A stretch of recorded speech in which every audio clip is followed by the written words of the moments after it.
Nomor 9, keputusan biaya dan pengeluaran jangka panjang. Dalam jangka panjang, semua faktor produksi atau sumber daya bersifat variabel.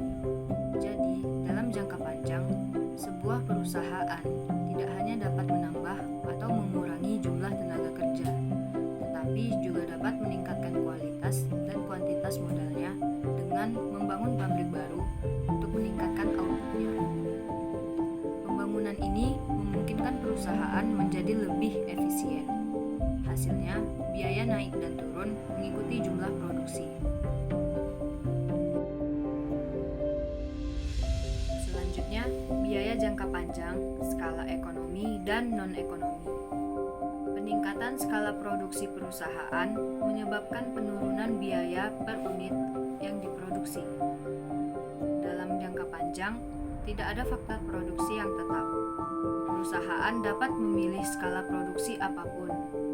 Di beberapa perusahaan, teknologi produksi sedemikian rupa sehingga skala atau ukuran yang ditingkatkan mengurangi biaya rata-rata atau biaya per unit. Peningkatan skala menyebabkan biaya per unit yang lebih tinggi.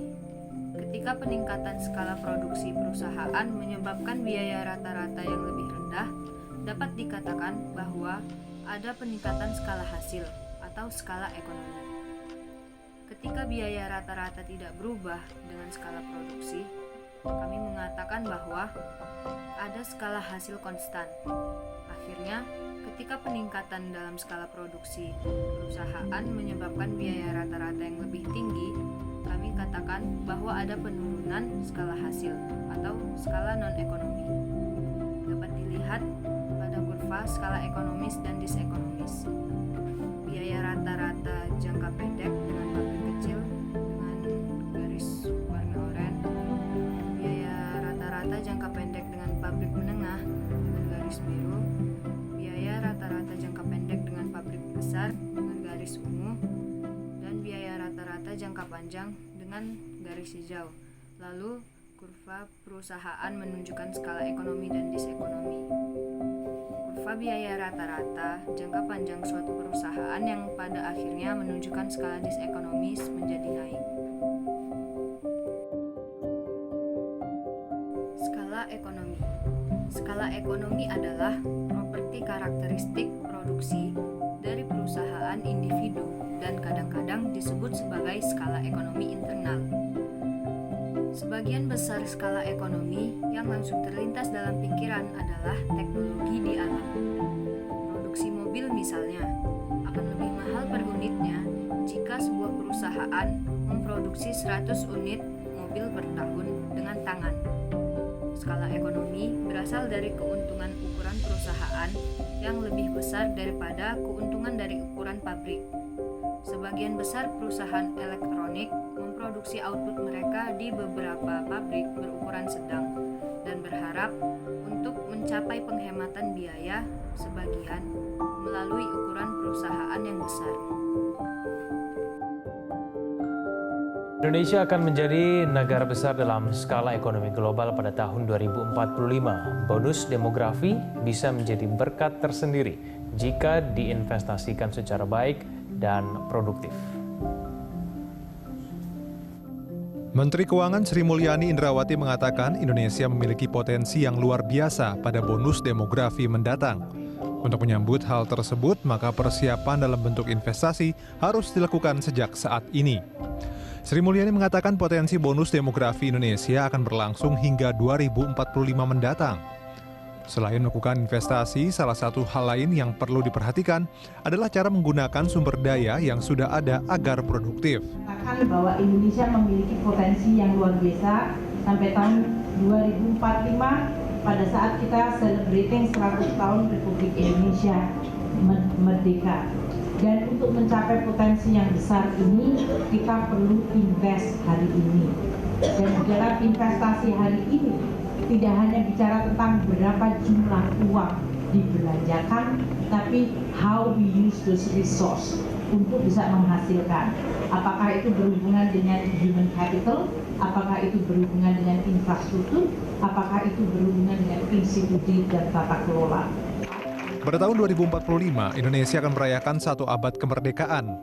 Pemerintah menargetkan pada masa itu Indonesia telah menjadi salah satu kekuatan ekonomi dunia. Tim Liputan, Berita 1, Jakarta.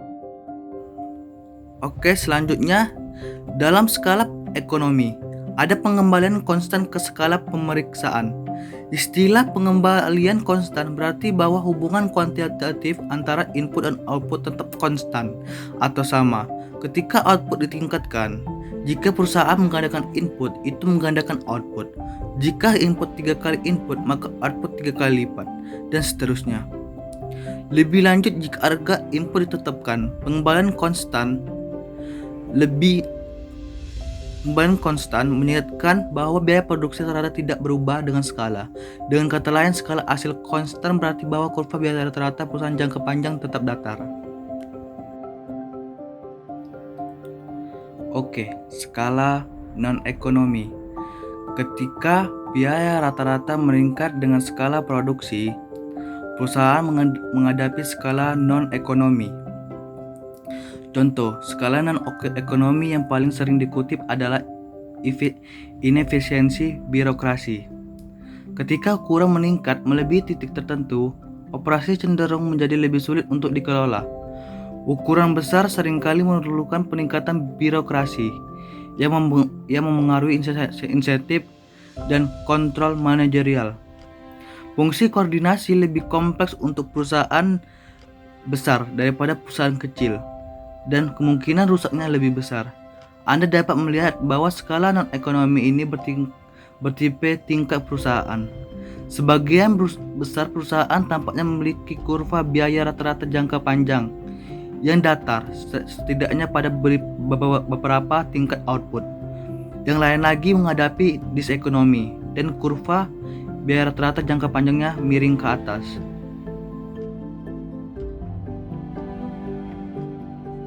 Biaya jangka panjang untuk menyesuaikan jangka pendek. Keuntungan jangka pendek yaitu bergerak masuk dan keluar dari equilibrium. Pertimbangan pasar yang kompetitif di mana permintaan dan biaya telah stabil untuk beberapa periode dan industri berada dalam equilibrium jangka panjang. Harga pasar sedemikian rupa sehingga perusahaan memperoleh tingkat pengembalian normal dan arus perusahaan masuk dan keluar dari keseimbangan industri. Perusahaan berproduksi seefisien mungkin dan penawaran sama dengan permintaan. Karena meningkatnya permintaan maka harga pun naik. Harga baru yang lebih tinggi membuatnya bermanfaat bagi perusahaan untuk meningkatkan output mereka meskipun dalam jangka pendek mahal untuk melakukannya. Faktanya, perusahaan meningkatkan output selama harga baru lebih besar daripada kurva biaya marginal jangka pendek. Saat permintaan turun atau bergeser ke kiri, harga turun. Dalam jangka pendek, perusahaan tidak dapat menyusutkan pabrik, juga tidak dapat keluar. Tetapi dengan harga yang lebih rendah, perusahaan mulai memproduksi lebih sedikit di pabrik daripada sebelumnya. Faktanya, perusahaan mengurangi produksi selama harga yang mereka terima kurang biaya marginal jangka pendek mereka. Pada titik ini, perusahaan memperoleh kerugian dan produksi pada tingkat yang terlalu kecil sehingga memiliki biaya rata-rata yang lebih tinggi daripada sebelumnya. Beberapa perusahaan keluar dan ketika mereka melakukannya, kurva penawaran bergeser ke kiri. Lalu di sini ada kurva biaya jangka panjang versus jangka pendek. Ada contoh kasusnya, sebuah perusahaan kilang minyak di Indonesia ingin meningkatkan produksi bensin. Dalam jangka pendek, kilang tersebut dapat memperkerjakan lebih banyak pekerja atau memberi insentif lembur. Alternatifnya, perusahaan dapat membeli minyak mentah dalam jumlah yang lebih besar untuk menambah produksi dan meningkatkan pemanfaatan kapasitas. Tapi perusahaan hanya dapat meningkatkan output sampai kapasitas maksimum. Setelah itu, output tidak dapat meningkat lagi. Perusahaan harus menambah faktor produksi tetapnya.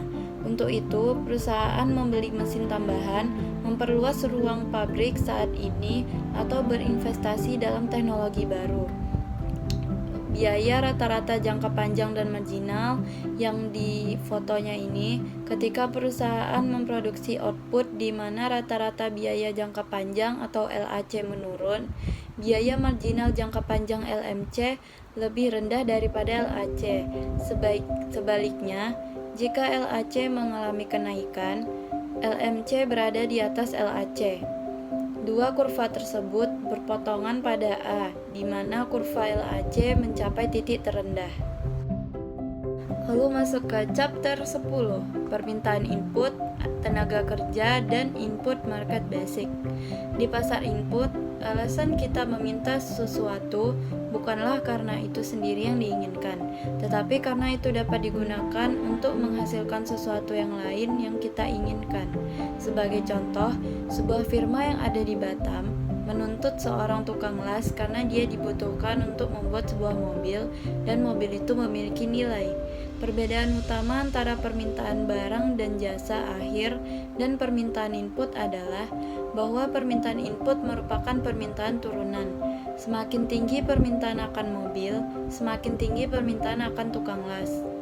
Input diminta oleh perusahaan jika dan hanya jika rumah tangga meminta barang atau jasa yang disediakan oleh perusahaan tersebut. Di media kita sering membaca tentang konflik antar serikat pekerja dan perusahaan manufaktur. Memahami bahwa permintaan tenaga kerja adalah permintaan turunan menunjukkan kepada kita kesamaan antara tenaga kerja dan manajemen. Peningkatan permintaan produk berpotensi meningkatkan posisi tidak hanya pemilik perusahaan yang produksi barang itu, tetapi juga posisi pekerja yang menyediakan input tenaga kerja. Permintaan yang dimiliki perusahaan atau industri untuk pekerja dari jenis tertentu bergantung pada seberapa besar nilai yang dapat diproduksi pekerja untuk perusahaan tersebut. Nilai ini pada gilirannya bergantung pada berapa banyak unit fisik yang dapat diproduksi oleh pekerja, produktivitasnya, dan berapa banyak unit fisik tersebut dapat dijual.